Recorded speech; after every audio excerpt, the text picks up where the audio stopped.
ഗസയുടെ പുനർനിർമ്മാണത്തിന് $100 കോടി സഹായവുമായി സൗദി അറേബ്യ. വാഷിംഗ്ടണിൽ നടന്ന പീസ് കൌൺസിൽ യോഗത്തിലാണ് സൗദിയുടെ പ്രഖ്യാപനം.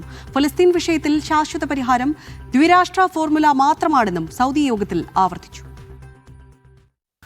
ഗസയുടെ പുനർനിർമ്മാണത്തിന് US നേതൃത്വത്തിൽ നടക്കുന്ന ശ്രമങ്ങളിലേക്കാണ് സൗദിയുടെ സംഭാവന.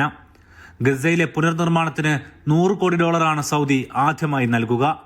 വാഷിംഗ്ടണിൽ നടന്ന പീസ് കൌൺസിൽ യോഗത്തിലാണ് സൗദി വിദേശകാര്യ സഹമന്ത്രി ആദിൽ അൽ ജുബൈറിന്റെ പ്രഖ്യാപനം. മേഖലയിൽ സമാധാനം കൊണ്ടുവരാനുള്ള ശ്രമങ്ങളുടെ ഭാഗമായി ഈ തുക വരും വർഷങ്ങളിൽ ഘട്ടം ഘട്ടമായി കൈമാറും. ഫലസ്തീൻ വിഷയത്തിൽ ദ്വിരാഷ്ട്ര പരിഹാരത്തിനാണ് സൗദി മുൻഗണന നൽകുന്നതെന്നും അദ്ദേഹം കൂട്ടിച്ചേർത്തു. സൗദി ഭരണാധികാരി സൽമാൻ രാജാവിന്റെയും കിരീടാവകാശി മുഹമ്മദ് ബിൻ സൽമാൻ രാജകുമാരന്റെയും നിലപാടുകൾ അദ്ദേഹം ആവർത്തിച്ചു. US പ്രസിഡന്റ് ഡൊണാൾഡ് ട്രംപിന്റെ അധ്യക്ഷതയിൽ നടന്ന പീസ് കൌൺസിൽ യോഗത്തിൽ 47 രാജ്യങ്ങളാണ് പങ്കെടുത്തത്. Aftab Rahman, media 1, Riyadh.